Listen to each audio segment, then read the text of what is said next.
என்னோடு என் சிலுவை. நண்பர்களே, நமது ஆண்டவர் இயேசு இதோ ஆண்டவர் என்று கூறுவதை விட என், எனது, நமது ஆண்டவர் என நெஞ்சம் நிறைந்து கேட்போர் மகிழ கூறுகிறோம். உண்மை. அதே நேரம் கண்முன் நிற்கும் ஆண்டவரின் திருச்சிலுவையை மட்டும் இதோ ஆண்டவரின் சிலுவை என அந்நியப்படுத்துகிறோம். இது நியாயமா? என், எனது, நமது என்று மனித உரிமையை பறைசாற்றும் இந்த குரல்கள் திருச்சிலுவையின் முன் எங்கே மறைந்தது? சொத்துக்கள் வேண்டும், சுகங்கள் வேண்டும், ஆனால் சொந்தங்கள் வேண்டாம். உடைமைகள் வேண்டும், அதற்கான உரிமைகள் வேண்டும், ஆனால் உறவுகள் வேண்டாம் என்ற நான், என் மக்கள், என் உலகம், என் இறைவன் என்ற 4 சுவர்கள் அவை மறைந்து போயின. எழுவோம், வெளிப்படையாக மறைவுகளை அகற்றி என்னோடு என் சிலுவை என்று நிற்கும் நமது உரிமையை உணர்ந்து பெற்றுக்கொள்வோம். எளிமையாக சுமைகளை கண்முன் நிற்கும் இந்த மகிமையான திருச்சிலுவையை பாருங்கள். என் சுமை எளிது, என் நுகம் இனிது என்ற வார்த்தைகளுக்கு ஏற்ப இறைமகன் மன்னிப்பும் இறை இரக்கம் என்ற நெடுமரமாக எளிமையான சுமையாக உயர்ந்து குறுக்கே பரமபிதாவின் அன்பு, ஆவியாரின் அபிஷேக அரவணைப்பு என்று இனிமையான நுகத்தடிகளுடன் விரிந்து திருத்துவமே சிலுவையாக காட்சி தருகின்ற அழகை பாருங்கள். பின் தயக்கம் ஏன்? திரும்பி பார்க்காதீர்கள். கலப்பையில் கை வைத்த பின் திரும்பி பார்ப்பவன் தகுதியற்றவன் என்பது இறைவாக்கு. நாளை என்பது நமக்கு இல்லை, ஏனெனில் அது ஆயத்த நாள். அன்று ஒன்றும் செய்ய முடியாது. எனவே இன்றே, இப்பொழுதே மனமாற்றம் என்ற சம்பட்டியால் தடை என்ற சுவர்களை தகர்த்து விரைந்து பயணித்திட வெற்றி கனியாம் மீட்பை நமதாக்குவோம். நமது சொத்தாக, சொந்தமாக கொண்டாடுவோம். அதே வேளையில் பிற சிநேகம் என்ற சுகத்தில் நாமும் நம் அயலானும் ஆண்டவரில் அகமகிழ்வோம். முதல் நிலை, இயேசுவை தீர்ப்பிடுகின்றனர். திவ்ய இயேசுவே, உம்மை ஆராதித்து வணங்கி உமக்கு நன்றியிருந்த சோஸ்திரம் செய்கிறோம். அதே அஜிஷ்ட பாரமான சிலுவையை சுமந்து உலகத்தை மீட்டு ரட்சித்தீர். ஆண்டவர் இயேசு உலகிற்கு அடையாளப்படுத்தப்படுகிறார். தீர்ப்பு என்பது என்ன? ஒரு சமூகம் ஒருவரை அவர் இன்னார், இப்படிப்பட்டவர் என்று மனு தர்மத்திற்கும் இறைவனுக்கும் கட்டுப்பட்டு அறிக்கையிடுவதுதான் தீர்ப்பு எனப்படும். மேற்குறிப்பிட்ட ஒரு சூழலில் உரோமை பிரதிநிதி பிலாத்து இயேசுவை யார் என்று அறிந்து அறிக்கையிட அவர் முன் நின்ற யூத மத குருக்கள், பரிசேயர், சதிசேயர், யூத மக்கள், அவருடைய படை வீரர்கள், இன்றும் அதிகாரத்தில் இருந்த ஏரோது, கடைசியாக அன்பு மனைவி என விசாரித்தும் நிறைவு பெறாமல் தானே இறைமகன் இயேசுவிடம் பல கேள்விகளை முடிவாக முற்றத்தில் நின்று அறிக்கையிட்டார். யோவான் 19 படி, பாருங்கள், இதோ மனிதன் என தீர்ப்பிட்டார். இன்றும் கூட நாம் ஒருவர் சொல்லும் ஓர் உறுதிமொழியை வைத்தோ அல்லது சிறப்பாக அவர் செயல்பட்டதை முன்னிலைப்படுத்தியோ அவர்களை ஊரறிய பாருங்கள், இவன் மனிதன் அல்லது இவள் மனுஷி என்று கூறுகின்றோம்.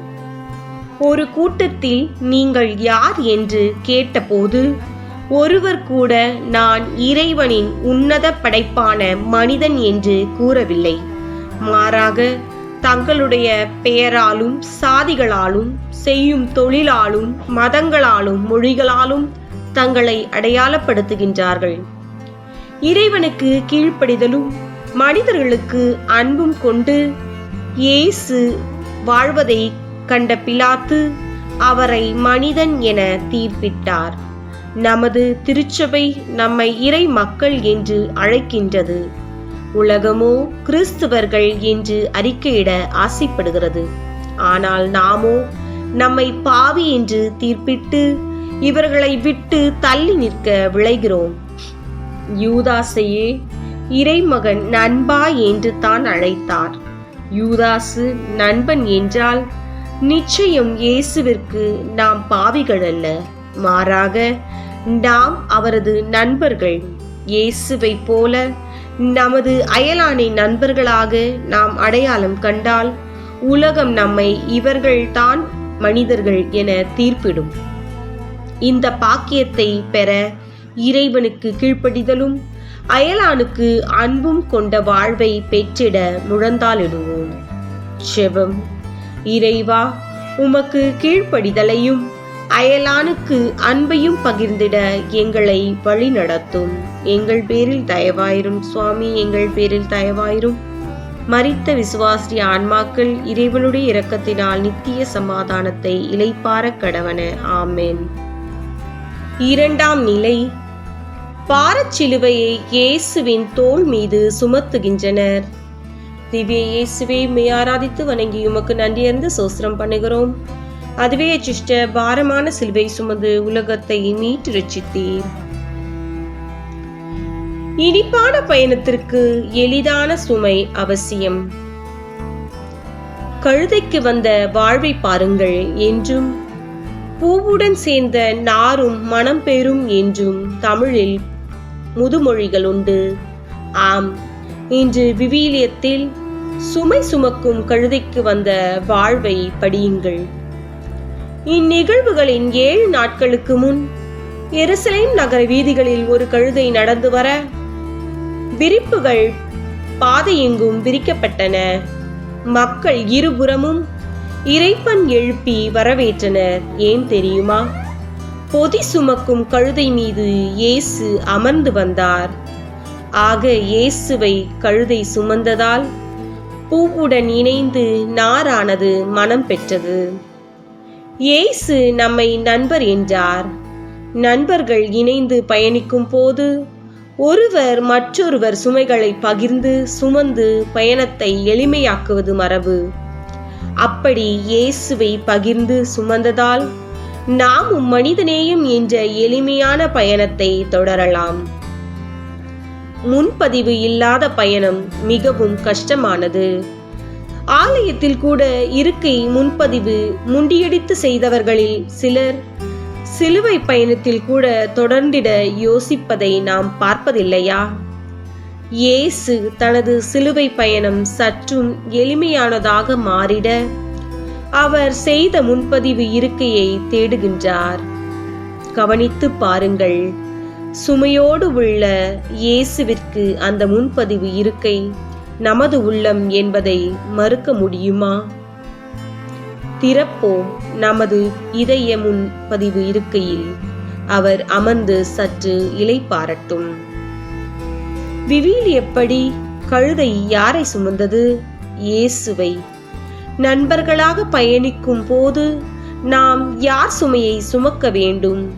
இயேசுவின் சுமையை, அதாவது அன்பு, மன்னிப்பு, அரவணைப்பு என்ற சுமைகளை சுமந்தால் இயேசுவின் கைகளுக்கு போகும் நமது பாவம் என்ற பாரச்சிலுவை நம்மை விட்டு மறைந்து போகும். வெற்றியின் சின்னமாக இயேசுவின் கரங்களில் அழகு சேர்க்கும். பேதுருவின் மாமியாரின் கையை இயேசு பிடித்தவுடன் அவர் குணம் பெற்றார் என படிக்கிறோம். பயணத்தில் இயேசுவின் கரம் நம்மோடு கரம் கோர்த்தவுடன் நமது பாவங்கள் பாரங்கள் அகலும். நாமும் அயலானுக்கு இயேசுவிற்கு பணிவிடை செய்ய முடியும். குறைந்த சுமை எளிய பயணம் என்பதற்கு இணங்க என் சுமை எளிது என்ற எளிமையான இயேசுவை, இயேசுவின் சுமையை தாங்கும் சுமைதாங்கிகள் ஆவோம். ஜெபம். என் சுமை எளிது என்ற என் தேவனே, அன்பு அரவணைப்பு என்ற இனிமையான உன் நுகத்துடன் அயலானை சுமந்து பயணிக்க அருள் தாரும். எங்கள் பேரில் தயவாயிரும் சுவாமி, எங்கள் பேரில் தயவாயிரும். மரித்த விசுவாசி ஆன்மாக்கள் இறைவனுடைய இரக்கத்தினால் நித்திய சமாதானத்தை இளைப்பார கடவன. ஆமென். மூன்றாம் நிலை. முதல் முறை இயேசு கீழே விழுகிறார். திவ்ய இயேசுவை ஆராதித்து வணங்கி உமக்கு நன்றியர்ந்து சோஸ்திரம் பண்ணுகிறோம். அதே அஜிஷ்ட பாரமான சிலுவை சுமந்து உலகத்தை மீட்டெழுச்சித்தீர். நமது பயணத்தில் இறை வார்த்தையை கண்டும் காணாமலும் கேட்டும் கேளாமலும் போனதுதான் நமது முதல் வீழ்ச்சி. அன்று இறைமகன் நமக்காக வீழ்ந்தார். இது நமது மனக்கவலை. இன்று நமது பயணத்தில் நாம் வீழ்ந்து விடுகிறோம் என்பது தான் இறைமகனின் இன்றைய மனக்கவலை. இறைமகனின் மனக்கவலையை போக்க என்ன வழி? வார்த்தையின்படி வாழ்க்கை பயணத்தில் தொடர்பவர்கள் தான் தடுக்கி விழவும் வாய்ப்பு உண்டு. மத்தேயு 18:17 படி இடரில் வந்தே தீரும் என்பது உண்மை. இறைமகன் பார்வையில் கோதுமை மணி மண்ணில் வீழ்வது 100 மடங்கு பலன் தருவதற்காக மட்டுமே. இறைமகன் நமக்கு 2 வாய்ப்புகளை, ஒன்று கோதுமை மணி அல்லது நல்ல நிலம் என்று தருகிறார். இரண்டுமே 100 மடங்கு பலன் தருபவை. சீடர்கள் இரவு முழுவதும் உழைத்தும் மீன்கள் கிடைக்கவில்லை. அதே வேளையில் அவர்களுடைய செவிகளில் விழுந்த இறை வார்த்தையை மனதில் ஏற்று கீழ்ப்படிந்த போது வலை கிளியும் அளவிற்கு மீன்கள் கிடைத்தது. இத்தகைய பேய்களை எங்களால் ஓட்ட முடியவில்லையே என்ற சீடர்களின் தோல்வியின் இயக்கத்தில்தான் இயேசுவின் வார்த்தைப்படி இறைவேண்டல், நோன்பு இவைகளில் வல்லமையை எடுத்து கூறி அவர்களுடைய உள்ளத்தை விசுவாச வாழ்வின் பண்பட்ட நல்ல நிலமாக மாற்றி வளமான எழுச்சியை தந்தது. முடிவாக வாழ்வுக்கு செல்லும் வாயில் மிக இடுக்கானது, வழியும் குறுகலானது. இதை கண்டுபிடிப்போர் வெகு சிலரே என எடுத்து கூறினார். இது நமது தடுமாற்றத்தை மீண்டும் நினைவுபடுத்துகிறது. இந்த தடுமாற்றங்கள் இல்லாத பயணம் தொடர நாம் நம்மீது விழுகின்ற இறை வார்த்தையை முழுமையாக உள்வாங்க வேண்டும். அடுத்து உள்வாங்கிய வார்த்தைகளால் உள்ளத்தை பண்படுத்தி பண்பட்ட நிலமாக மாற்ற வேண்டும்.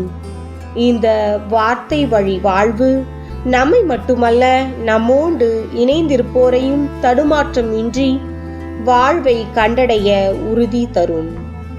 ஜெபம். உமது வார்த்தையை கண்டும் காணாமலும் கேட்டும் கேளாமலும் போனதற்கு மனம் வருந்துகின்றோம். உமது வார்த்தையே எம் வாழ்வு என்பதை உணர்கிறோம். எழுந்திட உறுதியை தாரும்.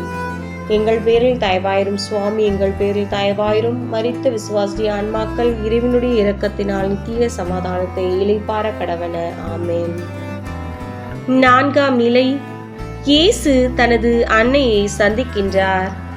திவ்ய இயேசுவே, உம்மை ஆராதித்து வணங்கி உமக்கு நன்றியறிந்த சோஸ்திரம் பண்ணுகிறோம்.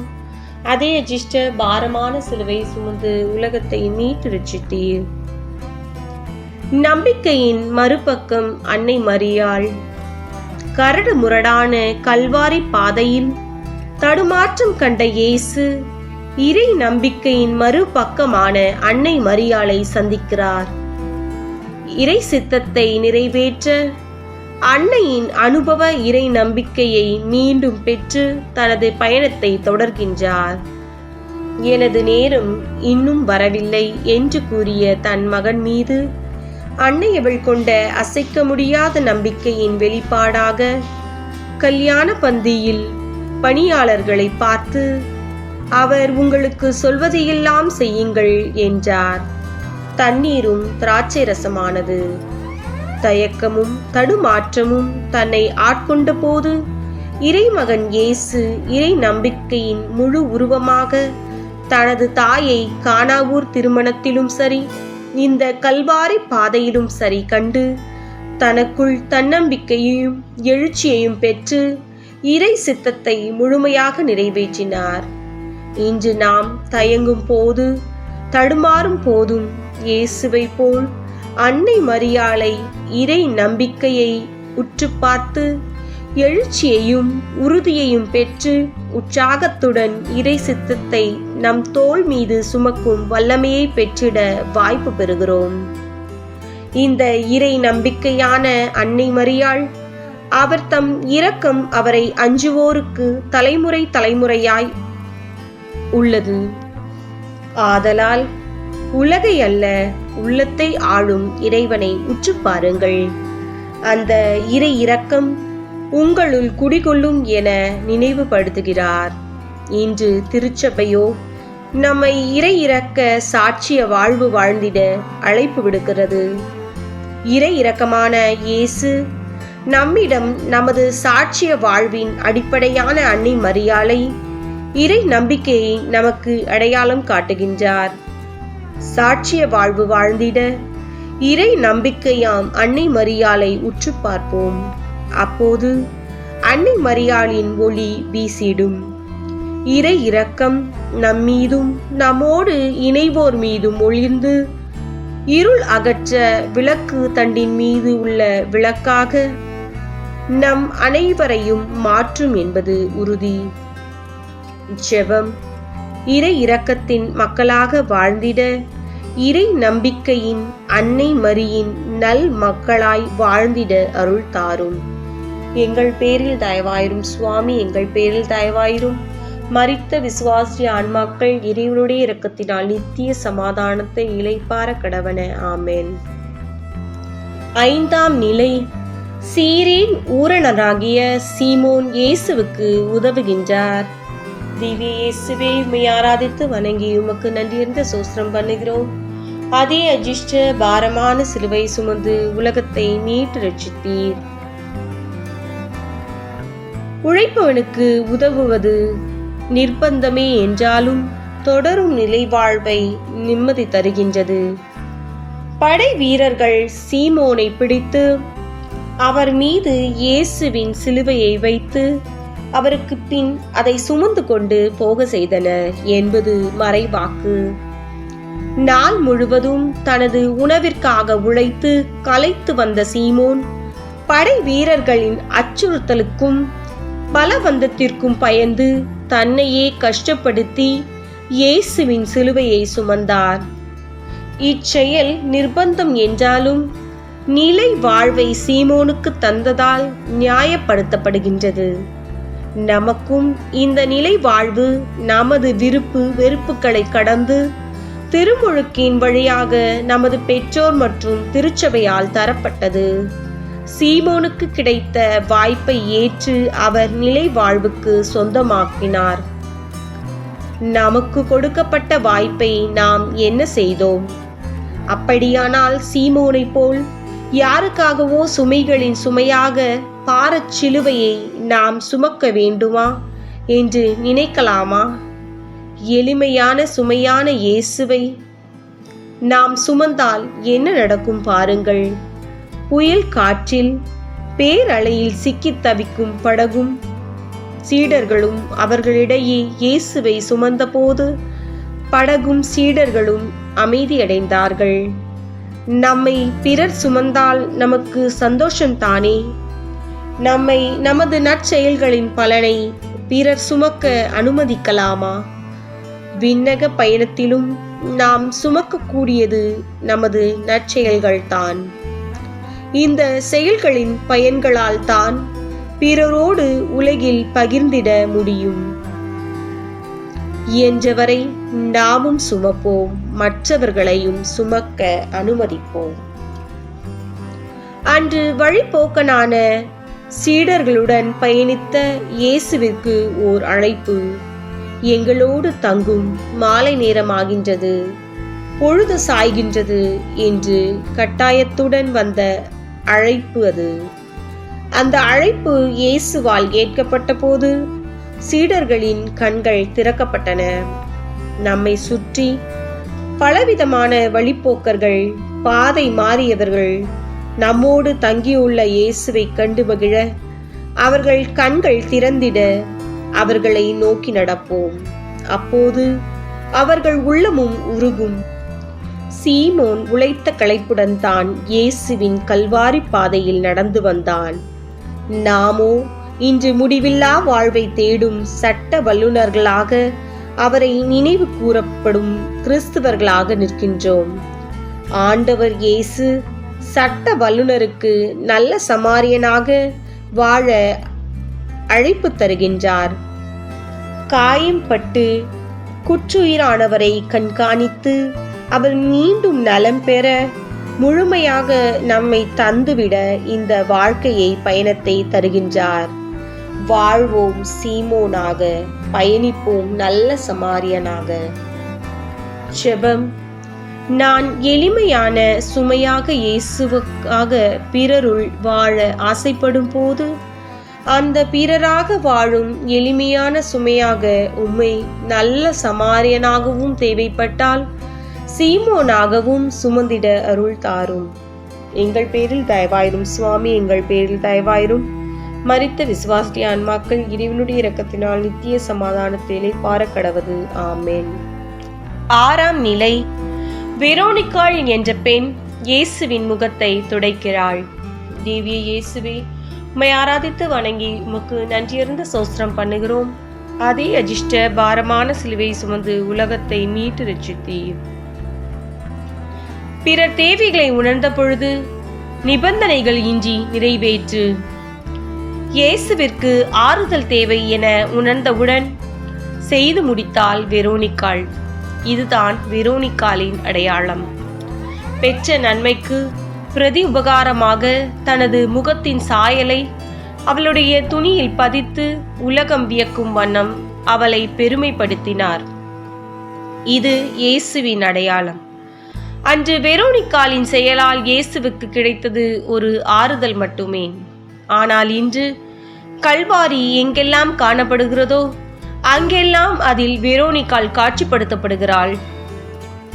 காலத்தினால் செய்ய வேண்டிய சிறு உதவி எண்ணித் துணிக கர்மம் என விரைந்து செய்ய முடிக்கப்படுமாயின் செய்தொழில் வேற்றுமையால் சிறப்பு வந்து சேரும் என்பது மனிதன் அறிந்த உண்மை. வாருங்கள், நம்மை சற்று ஆராய்ந்து பார்ப்போம். இந்த பெண் போல் இறைவன் முன் எந்த எதிர்பார்ப்புகள் இல்லாமல் நம்மால் நிற்க முடியுமா? அல்லது அவருக்காக எதையாவது செய்யத்தான் முடியுமா? முடியாதே.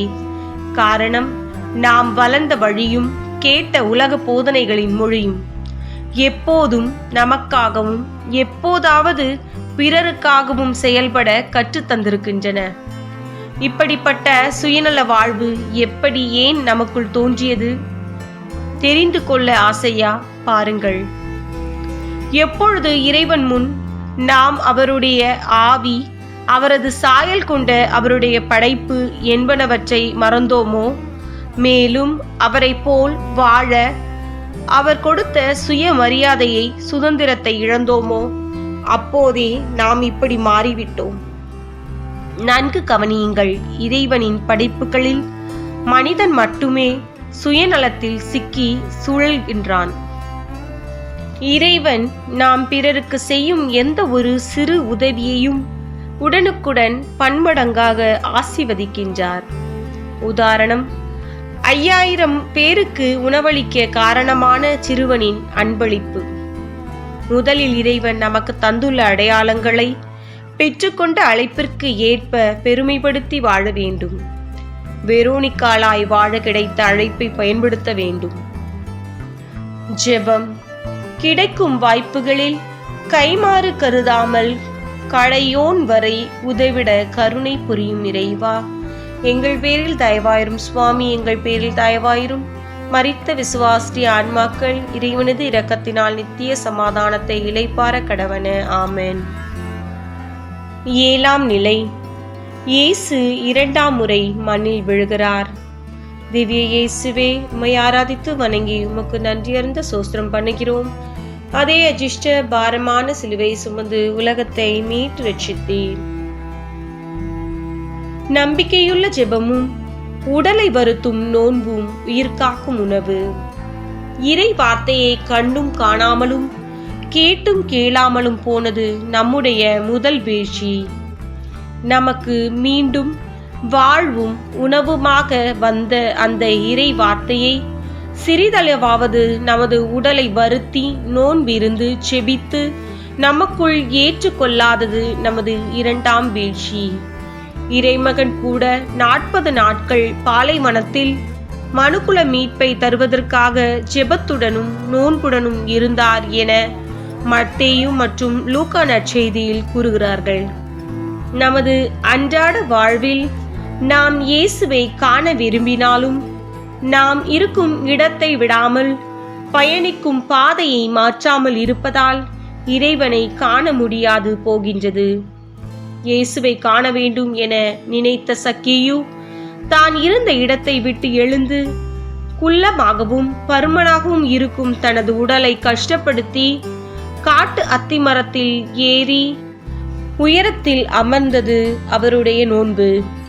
இயேசு தன்னை கடந்து செல்லும் போது அமைதி காத்து இருந்தது அவருடைய ஜெபம்.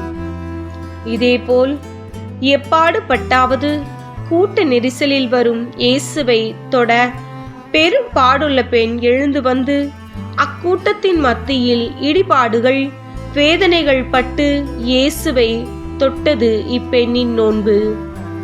எனது முயற்சியில் அவருடைய ஆடையின் விளிம்பை தொட்டாலே குணம் பெறுவேன் என நம்பியது அவளுடைய ஜெபம். இது தனி மனித மீட்பு. அதேபோல் மீட்பு பெற்ற நாம் பிறருக்காகவும் இந்த மீட்பை தந்திட மார்க்கில் 4 திமிர்வாதம் கொண்டவரை கட்டிலோடு சுமந்து வந்து வீட்டின் கூரையை பிரித்து வழி உண்டாக்கி இயேசுவின் முன் இறக்கினார் என்று படிக்கிறோம். மீட்பு நமக்கு என்றாலும் பிறருக்கு என்றாலும் ஜெபமும் நோன்பும் தேவை என நாம் அறிகிறோம். அதேபோல் இந்த ஜெபமும் நோன்பும் காற்று உள்ள இடத்தில் கைகள் இணைந்தால்தான் ஒலி எழுப்பப்படுவது போல் இயேசு உள்ள இடத்தில் இணைய வேண்டும். மீட்பு ஆலயமணியாக நமது காதுகளில் மட்டுமல்ல அனைவரின் காதுகளிலும் இன்பத்தேனாக ஒலிக்கும். ஜெபம். இறைவா, எனது சிந்தனைகளையும் உடல் நோன்பையும் ஒன்றாக இணைத்து உம்மோடு அனைவரோடும் வாழ அருள் தாரும். எங்கள் பேரில் தயவாயிரும் சுவாமி, எங்கள் பேரில் தயவாயிரும். மரித்த விசுவாசி ஆன்மாக்கள் இறைவனது இரக்கத்தினால் நித்திய சமாதானத்திலே பார கடவன. ஆமேன். 8ஆம் நிலை. எருசலேம் நகர பெண்களுக்கு இயேசு ஆறுதல் கூறுகிறார். திவ்ய இயேசுவே, உம்மை ஆராதித்து வணங்கி உமக்கு நன்றியறிந்த ஸ்தோத்திரம் பண்ணுகிறோம். அதே அஜிஷ்ட பாரமான சிலுவை சுமந்து உலகத்தை மீட்டு ரட்சித்தேன். இறக்கப்பட வேண்டும், அதே நேரம் இயன்றதை செய்யவும் வேண்டும். திரளான மக்கள் கூட்டமும் அவருக்காக மாரடித்து புலம்பும் பெண்களும் இயேசுவை பின்தொடர்ந்தனர். இயேசு அப்பெண்கள் பக்கம் திரும்பி, எருசலேம் மகளிரே, எனக்காக அழாதீர்கள், உங்களுக்காகவும் உங்களுடைய பிள்ளைகளுக்காகவுமே அழுங்கள் என்றார். அங்கே பாருங்கள், அவர்கள் அழுதே சாதித்து விட்டனர் என்ற வழக்க சொல் அழுகையின் வல்லமையை கூறுகின்றது. அதேபோல் அழுப்பவர் காதில் அழாதே என்ற சொல் ஒலிக்கும் போது அவர் பெரும் ஆறுதல் மற்றும் அமைதி அற்புதமானது. யூத பெண்களுக்கும் இயேசுவின் வார்த்தை இந்த அற்புதத்தை தந்தது. அது மட்டுமல்ல, இனி என்றும் எவரும் அழாமல் இருக்க அறிவுரையும் தரப்பட்டன. இங்கு நாம் கவனிக்க வேண்டியது, இயல்பாகவே நாம் யூத பெண்கள் போல் பிறர் துன்பங்களைக் கண்டு மனம் வருந்துகின்றோம். அதே வேளையில் இயேசுவை போல் அத்துன்பங்கள் மேலும் தொடராமல் இருக்க எச்சரிக்கையும் செயல் திட்டமும் தேவை என்பதையும் அறிந்து கொள்ள வேண்டும். இன்றைய நமது வாழ்க்கை முறையில் இயேசுவை போல் துன்பத்தில் அல்ல, நிறைவான சமாதான மகிழ்ச்சியான வாழ்க்கையில் அடுத்தவரை பார்த்து நின்று அவரோடு பேசி அவருடைய கருத்துக்களுக்கு மதிப்பு தருகின்றோமா? இன்று நேருக்கு நேர் முகம் காணாத மனித உறவுகள் அதிகம். மனித உறவுகள் மட்டுமல்ல, இறைவன் மனித உறவும் இப்படித்தான். வளமான வாழ்க்கையில் நமது உள்ளத்தின் உயிரான தேவனை நினைக்கவும் நேரமில்லை. ஆலயம் சென்று முகமுகமாய் தரிசிக்க அவகாசமும் இல்லை. எவ்வளவு அவசரமாக வாழ முயற்சித்தாலும் குறிப்பிட்ட காலத்திற்கு மேல் யாரும் மூச்சு விட முடியாது. அன்று இயேசுவின் கண்முன் அவரது மரணம் நின்றபோது அவர் நின்று பிறர் அழுகுரல் கேட்டு அவர்களுக்கு ஆறுதல் தந்திட தயங்கவில்லை. பிறருக்கு ஆறுதல் தருவது நமது கடமை என்று செயலிலும் காட்டினார். நம்மை சுற்றி நம்மை அன்பு செய்த அன்பு உள்ளங்கள் நமது ஆறுதலான வெறும் வார்த்தைகளுக்காக காத்திருப்பதை மறுக்க முடியுமா? பள்ளியில் இருந்து வீடு திரும்பும் பிள்ளைகள் தேடும் பெற்றோர்களின் ஆறுதலும் அரவணைப்பையும் எங்கே ஒளிந்து கொண்டது? காணொளி பெட்டி நிகழ்ச்சிகளுக்கும் விருந்து கேளிக்கைகளுக்கும் இன்று நாம் ஒதுக்கும் நேரத்தில் சிறிதளவாவது இவர்களுக்கு தந்தோம் என்றால் ஆறுதலை தேடும் அன்பு உள்ளங்களுக்கும் அரவணைப்பை நாடும் பிள்ளைகளுக்கும் எத்தனை மகிழ்ச்சி கிடைக்கும்? யோசிப்போம். இது ஒரு உதாரணம்தான். இன்றும் 1000 உண்டு. நின்று திரும்பி பார்ப்போம். இயேசுவாக வாழ முயற்சிப்போம். ஜெபம். யூத பெண்களைப் போல் பிறர் துன்பங்களை கண்டு வருத்தப்படவும் இயேசுவை போல் அவர்களுக்கு ஆறுதல் தரவும் அருள் தாரும். எங்கள் பேரில் தயவாயிரும் சுவாமி, எங்கள் பேரில் தயவாயிரும். மரித்த விசுவாசி ஆன்மாக்கள் இறைவனது இரக்கத்தினால் நித்திய சமாதானத்திலே பார கடவன. ஆமேன். 9ஆம் நிலை. இயேசு 3ஆம் முறை கீழே விழுகிறார்.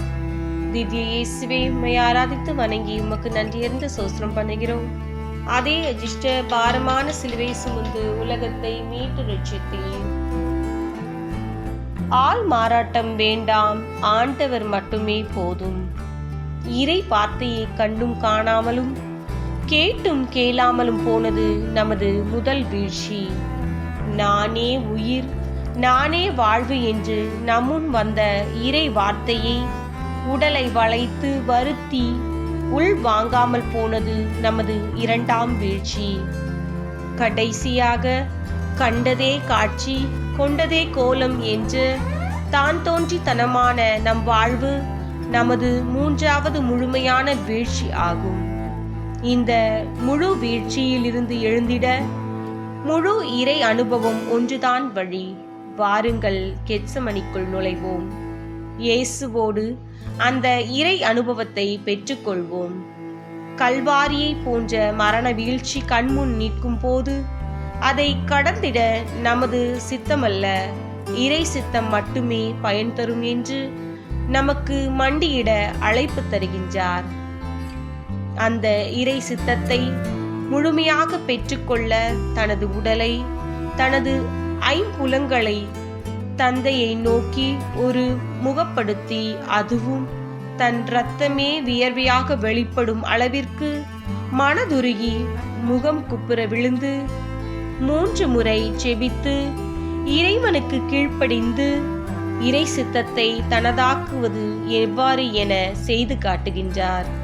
அதே நேரம் திருவிருந்தில் உண்ட மயக்கத்தில் உறங்கும் சீடர்களை பார்த்து நம்மையும் பார்த்து, உங்கள் ஆவி ஊக்கமுள்ளது தான், ஆனால் உன் உடலோ வலுவற்றது, எனவே விழித்திருந்து செபிக்க எச்சரிக்கின்றார். பேதுரு, யூதாசு இருவரும் இறை வார்த்தையோடு இருந்த போதும் இல்லாத போதும் என்ன நடந்தது என்பதை தியானித்தோம். பேதுரு திருவிருந்து, கெத்சமனி, அரண்மனை முற்றம் என தொடர்ந்து இயேசுவோடு இணைந்து இருந்ததால், பேதுருவே, இன்று நீ என்னை 3 முறை மறுதலிப்பாய் என்ற இயேசுவின் வார்த்தைகள் அவரில் நிறைவேறிய போது வார்த்தையின் பார்வை அவரை மனம் வெதும்பி அழச் செய்தது. முடிவு இரத்த சாட்சியாக மரணிக்கும் நிலை மன எழுச்சியும் தைரியமும் பெற்றார். யூதாசு திருவிருந்தின் போதே வார்த்தையை விட்டு விலகி வெளியே சென்று தான் தோன்றித்தனமான முடிவு எடுத்தான். விளைவு, இன்றி நீ என்னை காட்டிக் கொடுப்பாய் என்ற இறைவனின் வார்த்தை அவரில் நிறைவேறிய போது தனது தோல்வியை ஏற்றுக்கொண்டான். உலகத்தின் பார்வையில் காட்டிக் கொடுத்தவன் ஆனான். மனம் வருந்தினான். ஆனால் முடிவை மீண்டும் தான் தோன்றித்தனமாக எடுத்ததால் நான்று கொண்டு இறந்தான். இருவரும் தங்கள் செயலுக்காக மிகவும் மனம் வருந்தினார்கள். உண்மைதான். யாரிடம்? பேதுரு இயேசுவிடமும் யூதாசு யூத மத குருக்கள் முன்பும் மனம் வருத்தத்தை வெளிப்படுத்தினார்கள்.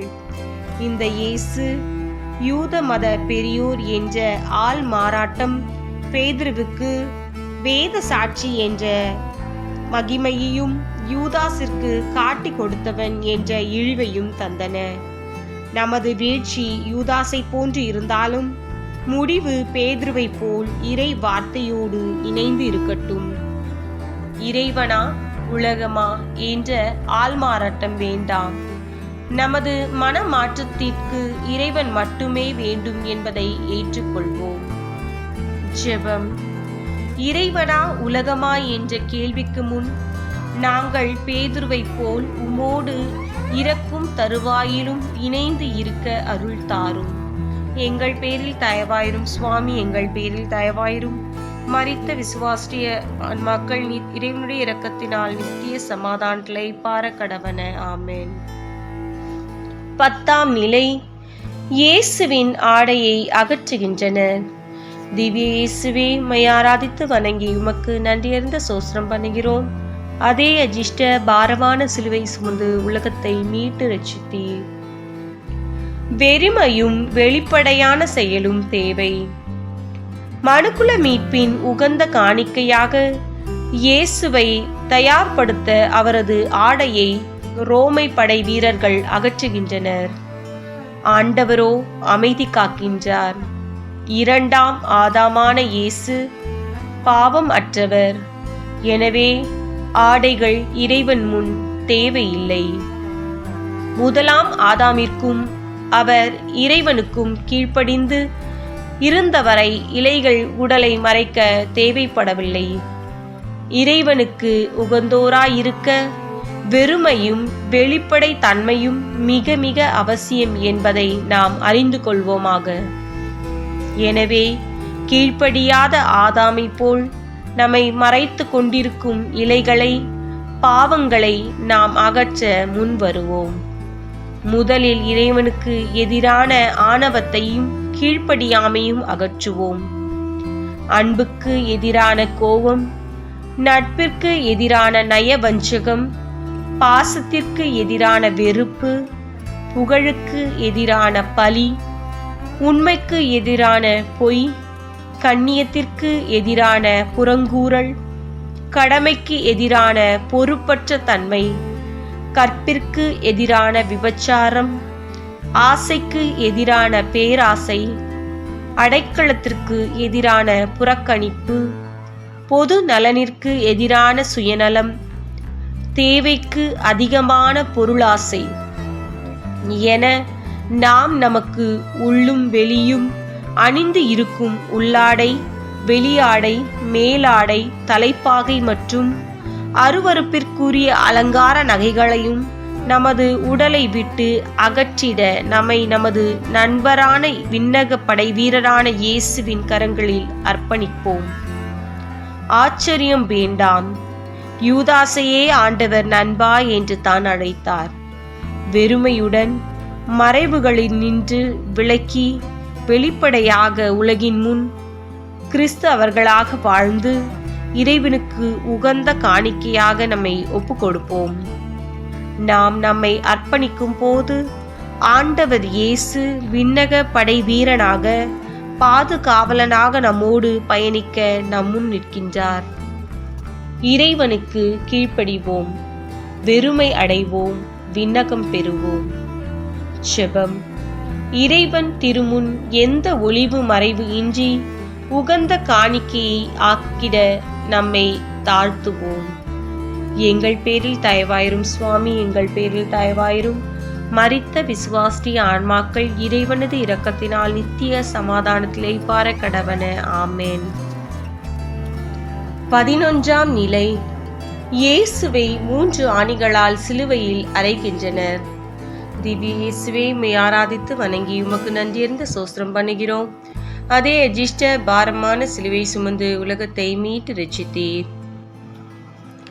அன்பு, மன்னிப்பு, அரவணைப்பு என்ற 3 ஆணிகளில் இணைவோம். உரோமை படை வீரர்கள் அன்று இயேசுவை 3 ஆணிகள் கொண்டு பார சிலுவை மீதில் துடிக்க துடிக்க இணைத்ததை நினைவு கூறுகிறோம். இயேசுவின் மீட்பை சுவைக்கும் ஒவ்வொருவரும் மறக்க இயலா ஒரு கசப்பான நிகழ்வு இந்த சிலுவை இணைப்பு. இது மனுக்குலத்திற்கு கடந்த கால நினைவு. இன்று இந்த நிகழ்காலத்தில் பழக்க வழக்கத்தால் நாம் மீண்டும் நமது இயேசுவை சிலுவையில் அறைய வேண்டுமா என்று கேட்டால் ஆம், அறைய வேண்டும் என்பது இன்றும் அதே மனிதர்களின் பதில். ஏனெனில் அன்று போல் இயேசுவின் அன்பு, மன்னிப்பும் அரவணைப்பும் இன்னும் அதிகமாக தேவைப்படுகிறது. அன்று அறுவடை அதிகம், ஆனால் வேலை ஆட்களாக இயேசு ஒருவர் மட்டுமே இருந்தார். இன்று இயேசுவாக, கிறிஸ்துவர்களாக 1000 பேராக நாம் சிலுவை முன் நிற்கின்றோம் என்பதுதானே உண்மை. தைரியமாக முன் செல்வோம். நம்மை வழி நடத்தும் பரமபிதாவின் படை வீரரான இறைமகன் இயேசுவின் கரங்களில் உள்ள அன்பு, மன்னிப்பு, அரவணைப்பு என்ற திரித்துவ மகிமையின் 3 ஆணிகளை கொண்டு எத்தகைய கடினமான விகாரமான மனங்களோடும் வாழும் சிலுவைகளோடும் நம்மை இணைத்திட, அத்தகைய சிலுவைகளை அரவணைத்திட ஜெபம், நோன்பு என்ற 2 கரங்களை இன்றும் அதிகமாக விரித்திடுவோம். இப்படி விருப்பத்தோடு நாம் செய்கிற நமது விசுவாசத்தோடு இணைந்த செயலின் பலனாக எதிர்காலத்தில் உள்ளபடி இந்த மனுக்குலம் இறை மகனின் விசுவாசம் கொண்டு உயிர் பெறுவதற்கு நாம் சாட்சியாவோம். அப்போது அவர்கள் ஆண்டவர் பெயரால் புது மொழிகள் பேசுவதையும், பேய்கள் ஓட்டுவதையும், நஞ்சையே உண்டாலும் நலம் பெற்று வாழ்வதையும், நோய்களை போக்குவதையும் பரமபிதா கண்டு மகிழ்ச்சி அடைவார். இதை கண்ணுறும் நமது பரமபிதா நன்று நன்று நம்பிக்கைக்குரிய நல்ல ஊழியனே என்று நம்மையும் பாராட்ட ஒரு வாய்ப்பை உருவாக்குவோம். ஜெபம். இறைவா, நேற்று இன்று நாளை என காலங்கள் இயங்கினாலும் இன்றைய பொழுது மட்டுமே நானே நிஜம் என என்னை அழைக்கும் போது உமது கரங்களில் உள்ள அன்பு, மன்னிப்பு, அரவணைப்பு என்ற 3 ஆணிகளில் எமது கரங்களை இணைத்து செயல்பட அருள் தாரும். எங்கள் பேரில் தயவாயிரும் சுவாமி, எங்கள் பேரில் தயவாயிரும். மரித்த விசுவாசிய ஆன்மாக்கள் இறைவனுடைய இரக்கத்தினால் நித்திய சமாதானத்தை இளைப்பார கடவன. ஆமேன். 12ஆம் நிலை.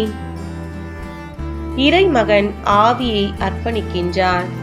திவ்ய இயேசுவே, உம்மை ஆராதித்து வணங்கி உமக்கு நன்றியர்ந்த சோஸ்திரம் பண்ணுகிறோம். அதே அஜிஷ்ட பாரமான சிலுவை சுமந்து உலகத்தை மீட்டு ரட்சித்தீர். நடந்தது நடந்துவிட்டது. இனி நடக்க வேண்டியவைகளை பார்ப்போம். இது ஒவ்வொரு மரணமும் வாழ்வோருக்கு தரும் பாடம்.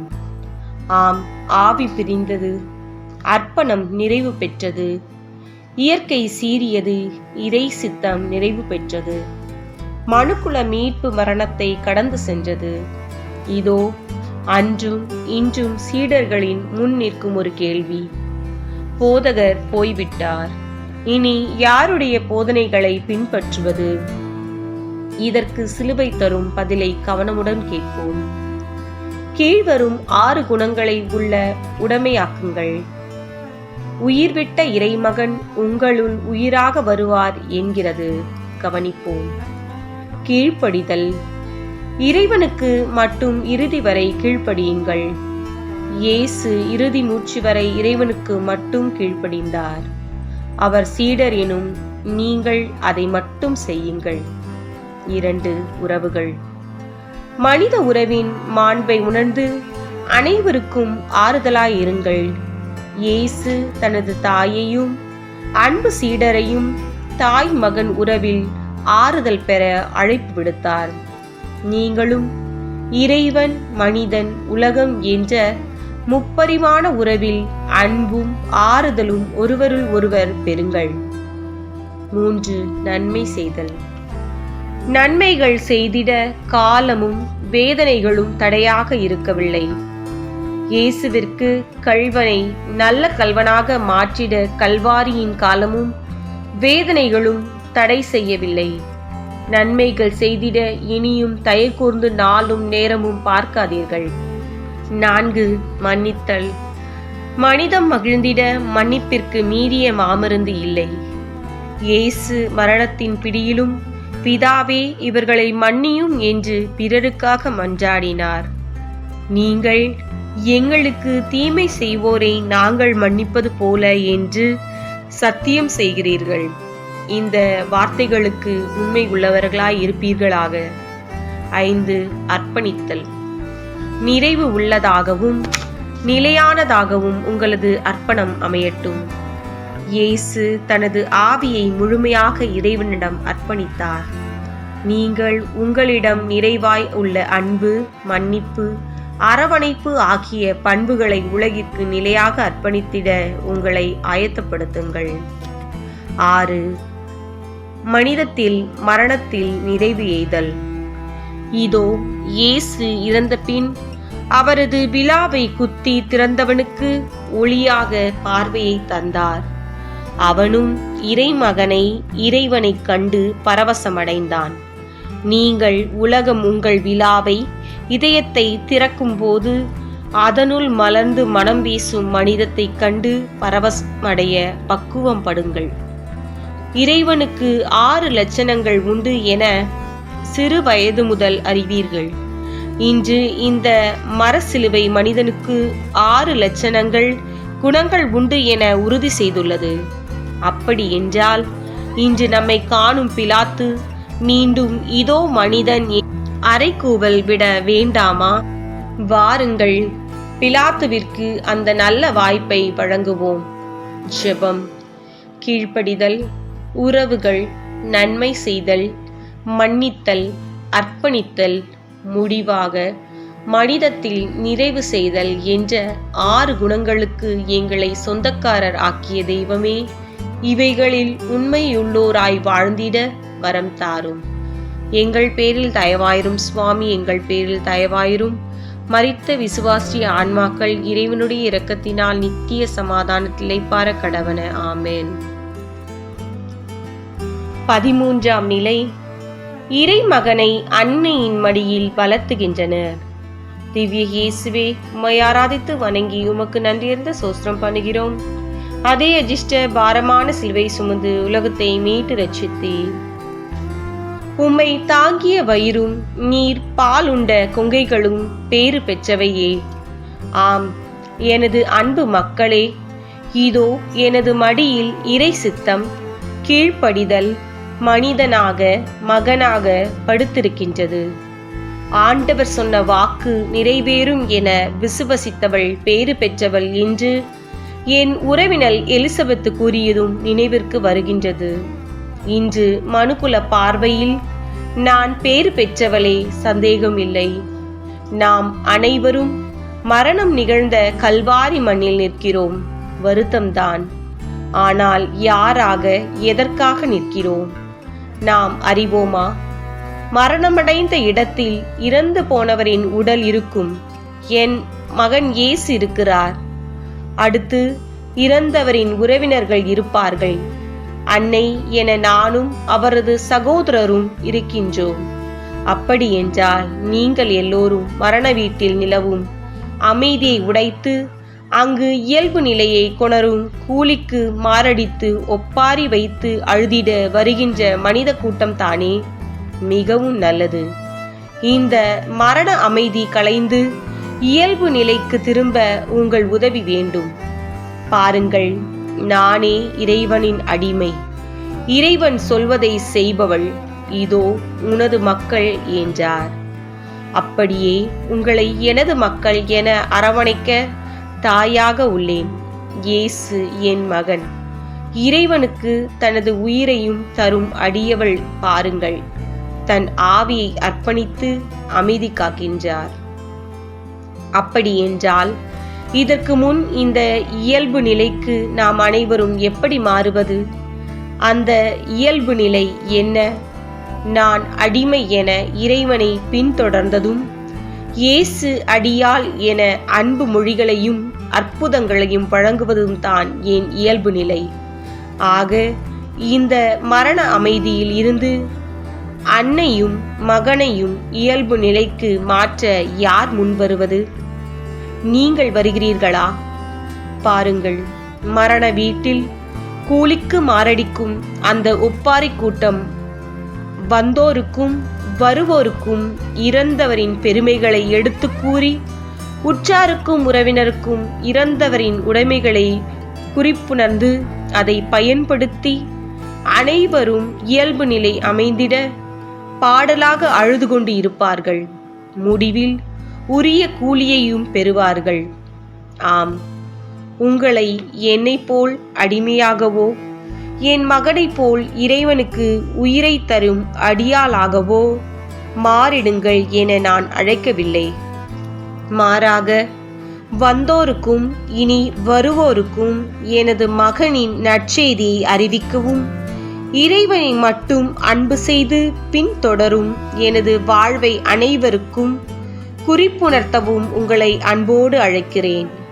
ஆம், குறைந்தபட்சம் அந்த கூலியை, வானக மீட்பு என்ற கூலியை அழுதாவது பெற்றுக்கொள்ள உங்களை அன்போடு அழைக்கிறேன்.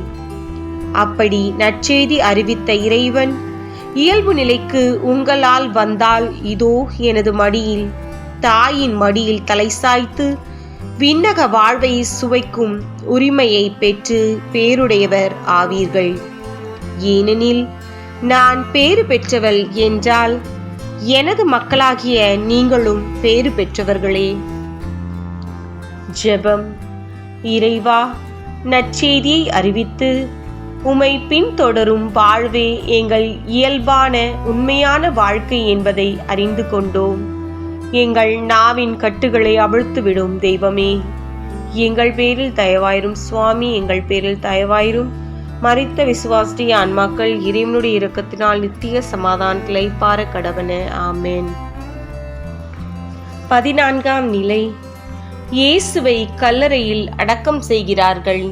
திவ்ய இயேசுவே, உம்மை ஆராதித்து வணங்கி உமக்கு நன்றியர்ந்த சோஸ்திரம் பண்ணுகிறோம். அதே அஜிஷ்ட பாரமான சிலுவை சுமந்து உலகத்தை மீட்டு ரட்சித்தீர். கருவறையும் கல்லறையும் இயேசு என்ற ஜீவ நீரூற்றின் இரு கரைகள். ஒரு மரண செய்தி வந்தவுடன் அதன் கூடவே மயான அமைதியும் வரும். அப்போது நம்முள் யார், எங்கு, எப்படி, எப்போது அடக்கம் பண்ணப்படுகிறார் என்ற அறியாமையை அறிந்து கொள்ள ஆர்வமும் வரும். இது உலக நியதி. யார் அவர்? கல்வாரி என்ற பெண்மையின் சிலுவை மரம் என்ற கருவறையில் நின்று மரண வேதனை என்ற பாடுகள் பட்டு மன்னிப்பு என்ற மாண்புள்ள குழந்தையை பெற்றெடுத்து மனுக்குலத்தை மீட்பு பெற செய்த அந்த நீதிமானை, நூற்றுவர் தலைவன், சான்று பகர்ந்த இயேசுவை அடக்கம் செய்ய போகிறார்கள். எங்கு, எப்படி அடக்கம் செய்ய போகிறார்கள்? யூதர்களின் வழக்கப்படி இயேசுவிற்கு தனி சொந்த கல்லறை இருக்கவில்லை. எனவே அருகிலேயே இருந்த தோட்டத்தில் இருந்த புது கல்லறையில், அதுவும் அதுவரை யாரையும் வைத்திராத பாறையில் கடையப்பட்ட ஒரு புது கல்லறையில் அடக்கம் செய்ய போகிறார்கள். பாறை என்றவுடன் சீடரான பேதுரு நினைவுக்கு வருகிறார். அதாவது இயேசுவிற்கு சீடராகும் அனைவரையும் பாறை என்றும் பொருள் கொள்வார்கள். வாருங்கள், பாறையான நம் இதயத்தை ஒப்புரவு என்ற அருட்சாதத்தினால் குடைத்து மனம் மாற்றம் என்ற இடத்தை உருவாக்கி நற்கருணை என்னும் அருட்சாதனத்தினால் அந்த இடத்தில் ஒளியேற்றி ஆவியின் அபிஷேகமான உறுதி பூசுதலால் திடமும் தெய்வ பயமும் உள்ள புத்தம் புது கல்லறைகளாவோம். கல்லறை தேடும் அதுவும் அருகில் இருந்த தோட்டத்தில் இந்த உலகத்தில் யோசேப்பு, நிக்கதேமேயு போன்ற மனுக்குலத்தின் பார்வையில் கல்லறைகளாக நம்மை மாற்றுவோம். அப்போது நீதிமானான இயேசுவிற்கு இவர்கள் சகல மரியாதையுடன், அதாவது அன்பு என்ற வெள்ளை போலமும் மன்னிப்பு என்ற மனம் வீசும் அகில் தூளும் காணிக்கைகளாக்கி அரவணைப்பு என்ற வெண்துகளிலால் வெண்மையாக சுற்றி தமது இதய கல்லறைக்குள் அமைதியாக இளைப்பாற அடக்கம் செய்வார்கள். எப்போது அடக்கம் செய்வார்கள்? இன்றே, இப்போதே அவர்கள் இயேசுவை அடக்கம் செய்தாக வேண்டும். ஏனெனில் நாளை ஆயத்த நாள், யாரும் எதுவும் செய்ய முடியாது. ஆம், இன்றே நமது இதய கல்லறைகளில் இறைமகனை ஏற்றுக்கொள்வோம். நாளை என்ற கனவுகள் வேண்டாம். நம் கண்முன் நிஜமாக இன்றைய பொழுதில் இப்படியே இயேசுவை ஏற்றுக்கொள்வோம்.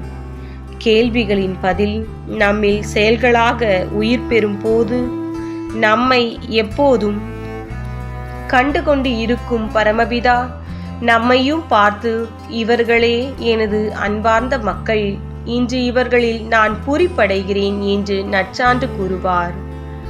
ஜெபம். இறைவா, இனியாவது எங்கள் இதய கல்லறைகள் நீர் அமர்ந்து இளைப்பாறும் ஆலயமாக மாறிட உமது அருளை தாரும். எங்கள் பேரில் தயவாயிரும் சுவாமி, எங்கள் பேரில் தயவாயிரும். மரித்த விசுவாசி ஆன்மாக்கள் இறைவனது இரக்கத்தினால் நித்திய சமாதானத்தில் இளைப்பாற கடவன. ஆமேன். பரிசுத்த பாப்பானவன் கருத்துக்களுக்காக விண்ணுலகத்தில் இருக்கிற எங்கள் தந்தையே, உமது பெயர் தூயதென போற்று பெறுக. உமது ஆட்சி வருக. உமது திருவுளம் விண்ணுலகில் நிறைவேறுவது போல மண்ணுலகிலும் நிறைவேறுக. எங்கள் அன்றாட உணவை இன்று எங்களுக்கு தாரும். எங்களுக்கு எதிராக குற்றம் செய்வோரை நாங்கள் மன்னிப்பது போல எங்கள் குற்றங்களை மன்னியும். எங்களை சோதனைக்கு உட்படுத்தாதேயும், தீமையிலிருந்து எங்களை விடுவித்தருளும். ஆமேன்.